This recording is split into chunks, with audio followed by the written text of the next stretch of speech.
Hi, I'm Hull History Nerd, and on this episode we're going to be taking a look at one of the most famous children of Hull, a man largely responsible for the abolition of slavery across the British Empire, our very own William Wilberforce.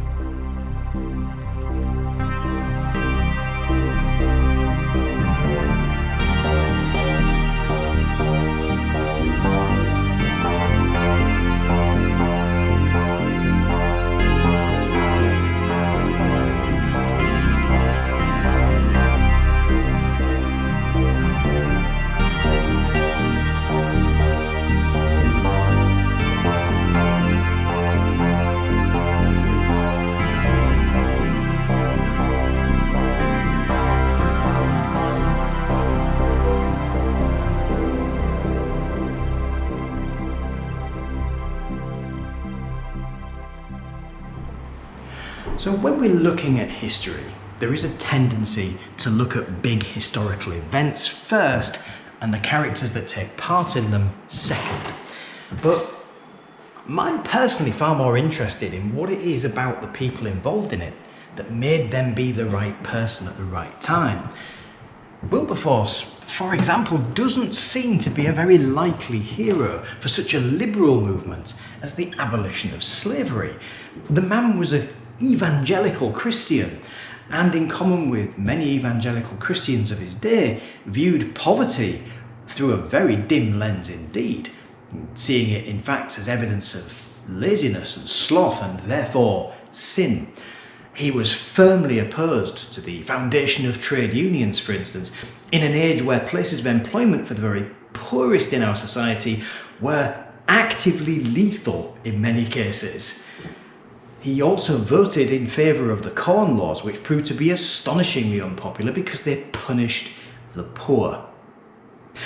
So the question then is, how did this deeply conservative man end up spearheading one of the most liberal movements of the modern age? Let's find out. The Wilberforce family had been for centuries residents of the village of Wilberforce, from where the family name originates. At some point during the 16th century, a branch of the family moved to Beverley and ended up doing very well for themselves in the trades. It was William's grandfather who moved into the increasingly busy and prosperous port of Hull in the early 18th century in order to become apprentice to a merchant. But it wasn't long, of course, before this elder William set up his own business and inherited the house of his master, John Thornton, in 1732 upon his death. This house, 25 High Street, became the Wilberforce family home, and our William's father, Robert, was the youngest of 11 children in the family, born in 1729. Sadly, as this was the 18th century, only 2 of the boys and 1 girl survived infancy, and Robert's older brother, another William, the family really liked that name, moved off to London. Also, because it was the 18th century, Robert's older sister Anne was never considered to become a partner in the elder William's merchant business despite being the oldest child, so Robert pretty much became a partner in it by default. Robert married young, and William, that's our William, was born into the family in 1759. Of his 6 siblings, only he and his sister Sarah survived into adulthood. High infant mortality rates really put a crimp on your quality of life in the days before we understood much about disease and medicine. So the family home that William was born into was actually built about 100 years before he was born. And this bit out here that today looks like a lovely garden was actually an incredibly busy dock. You see, this backs on to the old harbour, the River Hull, which at the time was the place where Hull was doing all of its port business, and many of the rich merchant families had houses along High Street specifically so they could have their own private wharf actually on the river, and the Wilberforces were no exception. This whole area here would have been an incredibly busy little dock area full of crates and barrels and sacks of goods, and of course the colourful language of sailors and dock workers. This was the environment that young William would have been born into. But of course, when he was born, his parents must have been frantic. This was an age of very high infant mortality, and William was a small, frail and quite sickly child. And as he grew older, it became clear that this had affected his growth. He was always small and slight for his age. Even into adulthood, he was shorter than average. He also developed his mum's astigmatism, which meant that he needed incredibly thick reading glasses in order just to be able to read what was in front of him. He would have been introduced, of course, to all the mercantile families around here, people who were friends and associates of his father and grandfather. When he was 7 years old, William went to school here, at Hull Grammar School, next to the Holy Trinity Church. It was here that one of William's very special traits would begin to shine through: his love of words and speaking. Despite his poor eyesight, William had an unusual flair for his age with reading aloud, and one of his tutors remarked that they used to set him up on a table and make him read aloud as an example to the younger boys. One of his favourite teachers there became a lifelong friend of William's, Isaac Milner. Isaac was from a poor weaver's family in the West Riding who had taught himself Latin and was only 17 when his older brother Joseph, who was the master of the school, gave him the job of usher. Isaac would himself go on to become a prominent academic in later years, and he certainly helped give young William a boost by giving him extra tuition in things like English and algebra.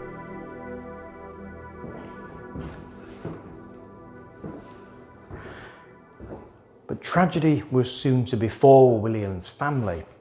At the age of 8 years old, William lost his older sister Elizabeth, and then shortly after, his dad, who was only 39 when he passed.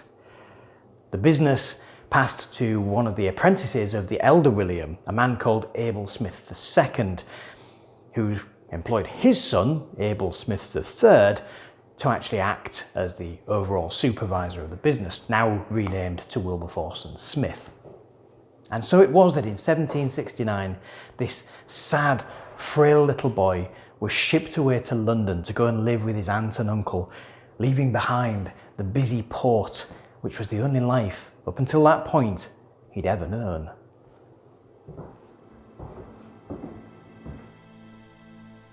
William's uncle, another William, and his wife Hannah were devout Methodists. Methodism was at this point a fairly new movement within Christianity, started by a Church of England clergyman called John Wesley in the 1730s.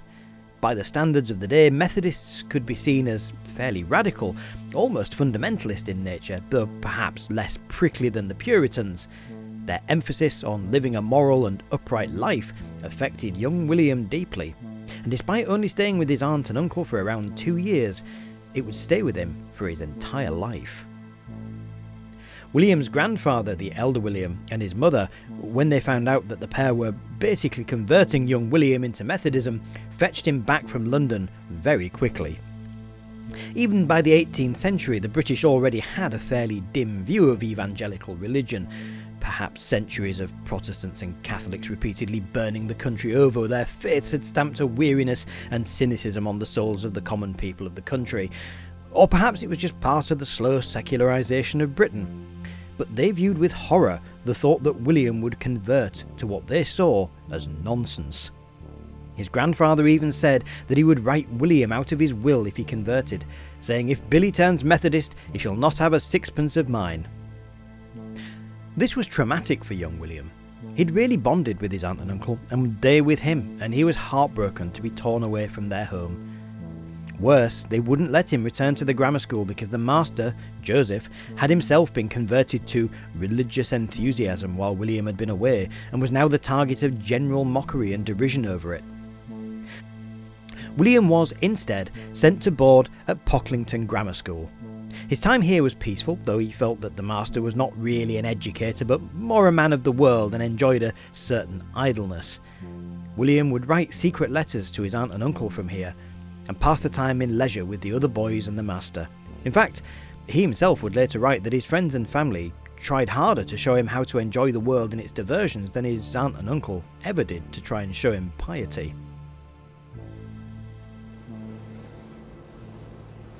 So when William was 12 years old, in an attempt to counter the evangelical influence of his aunt and uncle, he was encouraged to throw himself into Hull's socialite scene, attending the theatre and balls, learning how to play cards and, of course, how to take his drink. By the time he was 17, he was an absolute fixture in Hull's circuit. He had an uncommonly good speaking and singing voice and was thus much in demand for his singing at parties.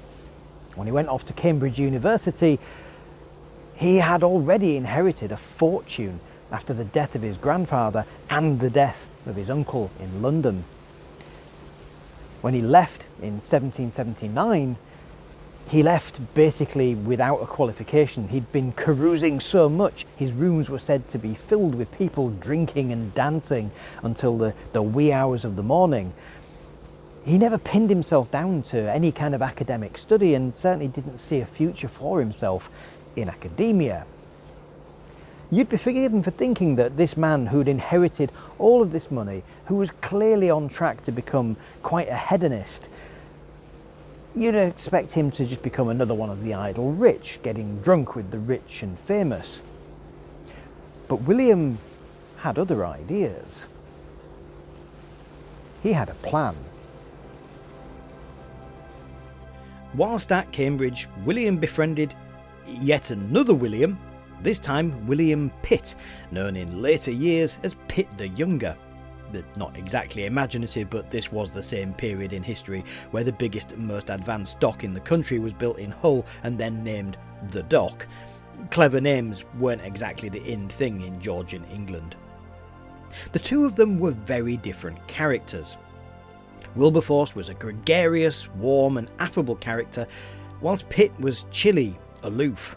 Yet their friendship was deep and lasting, and it was Pitt, coming from a background of politicians, that made William start to think about pursuing a career in politics himself. William figured that he didn't want to represent either of the big parties. On the one hand were the Tories, not exactly the same as the modern Conservatives, though they were certainly conservative with a small c, a party of extremely wealthy landowners who had no real concern for the poor, and on the other were the Liberals, or Whigs, who were a party of extremely wealthy landowners who had no real concerns for the poor, but would occasionally go, "Oh bless," and do something vaguely charitable. Luckily, his inheritance meant that he could stand as an independent candidate, and he stood for Hull in the 1780 election, running against two other long-standing politicians, including the incumbent MP David Hartley, who had the distinction of being the first MP to actually take a moral stand against the slave trade. If this was a story in a book, this would be a very clear example of foreshadowing. William received a full 50% of the vote, with the remainder split between the other candidates, and he took his seat in Parliament. William's skill at oratory, his charisma, his wit, his keen intelligence all got him a seat in Parliament, but they also made him very popular around Westminster, where he became quite the character. And in 1783, his good friend Pitt the Younger became Chancellor of the Exchequer, and only a few months later ended up becoming Prime Minister of England at the tender age of 24. It's a record that I don't think has actually been beaten yet. William himself actually became quite a social figure as well. He was a big hitter on the socialite scenes of London. Even the Prince of Wales apparently loved to hear him sing. But it was also a time when he was beginning to distance himself a little bit from his hometown of Hull. He spent most of his time living in the London house that he inherited from his aunt and uncle, either there or in a cottage that he rented in the Lake District. You see, William's ambitions were a little bit higher than simply representing a port town. He wanted to represent the entire county of Yorkshire, because in those days MPs actually had this as an option, as a kind of promotion up from representing a small area to represent a whole county. And this is where William had set his sights. Whilst William won the seat of Hull in the elections in 1784, it was commonly known that he would be vacating it within days if he won the seat for Yorkshire. and there was some local hostility towards him for it. He ended up being pelted with snowballs as his sedan chair was carried through Hull on his way to see his mother. Using his silver tongue at its best, he ran upstairs in his old house, appeared to the angry mob at the nursery window and talked them down, if not exactly winning them over, then at least calming the situation. Within the week, he had won his seat as Knight of the Shire for the County of York. Later that year, another pivotal meeting would happen to shape William and revive the religious fervour that had lain dormant in him for so long. He visited Scarborough, where he bumped into the old usher of Hull Grammar School, Isaac Milner, and the two rekindled their friendship, this time on more equal terms, as peers. Isaac, like his brother Joseph, had embraced Methodism, and the two would have many long conversations on the subject. Wilberforce was converted. The process his aunt and uncle had primed him for as a child was completed, and he became, in modern parlance, a born-again Christian, a process he would later refer to as his Great Change. This new, transformed William was a very different man, and he was absolutely horrified by the life of sin and debauchery that he'd been living up to this point. In fact, so horrified was he that he considered throwing away this carefully cultivated and very successful political career just to remove himself from the temptations of London and society. It was Pitt who actually convinced him that he could do more of God's work while staying in Parliament than he ever could out of it. And whilst he could still argue his opponents into knots, this man was a very changed one, and he took on causes based upon deep moral introspection rather than at a whim. And it was this that led him to get in contact with the abolitionists. Another MP, the Tory Sir Charles Middleton, was also an evangelist, and Wilberforce became close friends with the family. Middleton and his family became staunch abolitionists through the rector of their village, a man who'd spent almost 2 decades in the West Indies and had seen the absolute inhumanity of the slave trade for himself. Middleton's home, Barham Court, became a meeting place for the abolitionists. Wilberforce was moved by their passion. It inflamed him with purpose. Middleton was delighted. As an MP, he was getting on in years and wasn't as popular or charismatic as this slight young man from Hull. Wilberforce was the right man in the right place at the right time. A man with genuine feeling and integrity, who was a spellbinding public speaker with a flair for debate, and, importantly, had enough money to see him through the campaign. Wilberforce himself remembers the moment when he wholeheartedly committed himself to the cause, recalling the tree that he and Pitt were sitting under when Pitt asked him to take on the role of spokesman for the abolitionist movement in 1787. Unfortunately, during this very early phase of the cause, Wilberforce was taken ill and could not contribute much to the fight in Parliament, with Pitt having to take on much of the role as best he could, forming a committee to formally investigate the practices of slavers in order to gain the information that he felt should shock people into siding with the proposed Abolition Act. Wilberforce slowly came out of his illness with a brand new opium addiction, which wasn't a sin because at this point in history, whilst drinking and going to the theatre were seen as terrible, sinful things, having a drug addiction was perfectly fine. It's interesting how social stigmas develop through history. The delay in starting this investigation and Wilberforce's year-long absence certainly did the cause no favours in these early days, but in the May of 1789 he made his first speech in Parliament on the topic. He deftly countered opposition points without attacking them personally, and instead appealed to their pragmatism where he felt he could not appeal to their humanity. He closed with the following: "The nature and all of the circumstances of this trade are now laid open to us. We can no longer plead ignorance. We cannot evade it. It is now an object placed before us. We cannot pass it. We may spurn it. We may kick it out of our way, but we cannot turn aside so as to avoid seeing it. For it is brought now so directly before our eyes that this House must decide and must justify to all the world the rectitude of the grounds and principles of their decision. Unfortunately, the opposition to the Act had had time to organise due to Wilberforce's health and employed delaying tactics to stop the bill from being passed. However, Wilberforce was nothing if not persistent. In 1791 he began another push that this time placed a firm crack in the slave trade that would be exploited eventually to destroy it entirely. But the timing was unfortunate, as in 1792 the French people had had enough of massive wealth inequality and pompous politicians and had decided to acquaint the rich and powerful with their friend Mr. Guillotine, and politics in Britain was dominated for the next few years by wars with the new French Republic, which also caused the first public falling out between Wilberforce and Pitt.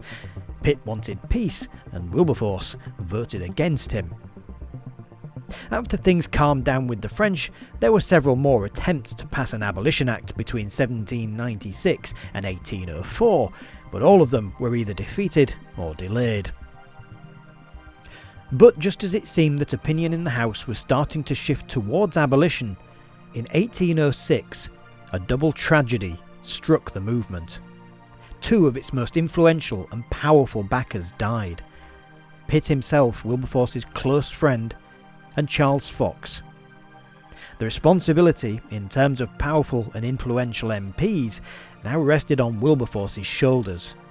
But the work these politicians had put in over the previous decade and a half finally paid off. In 1807 the bill for the abolition of the slave trade was finally passed on its second reading by a majority of 283 to 16 against. Wilberforce is reported to have openly wept at the result. This wasn't the end of the slave trade. That wouldn't come for at least another couple of decades yet.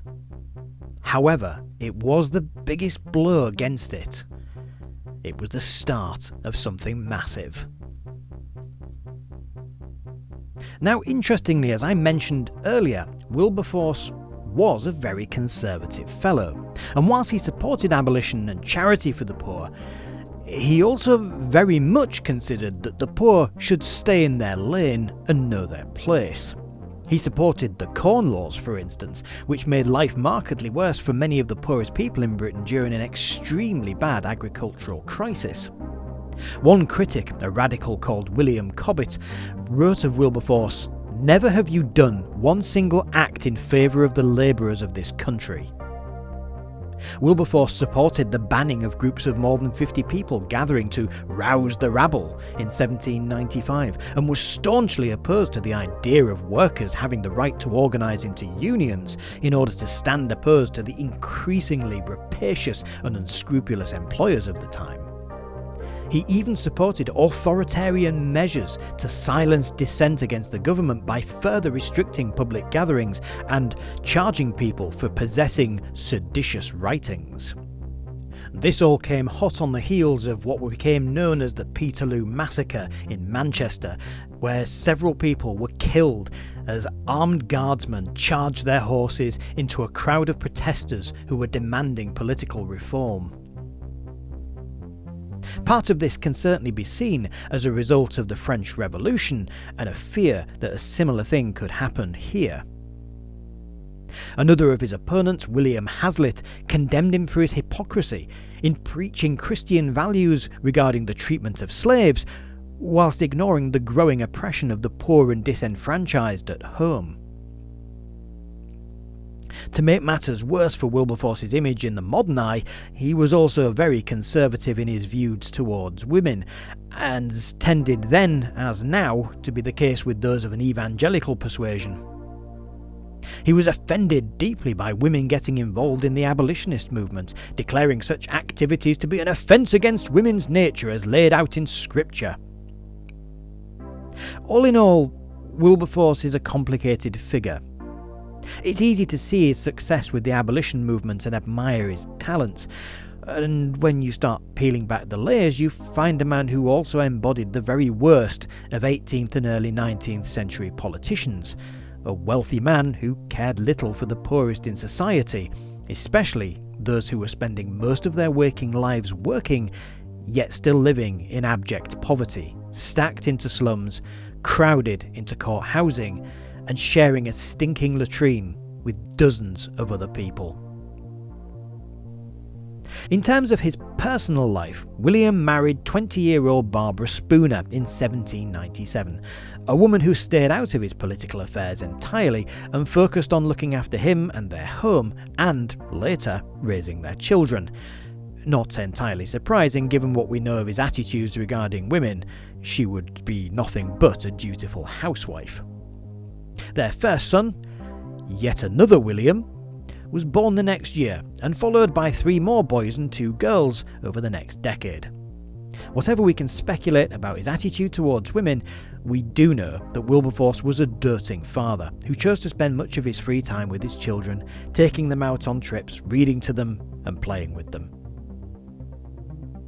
His role in abolition and his reputation as a force to be reckoned with meant that he became one of those permanently elected politicians who rose to become something of an elder statesman in his later career. In fact, it was only the election of 1807 where he had a fight on his hands, and he still only just managed to win against a far wealthier and more aggressive Whig candidate.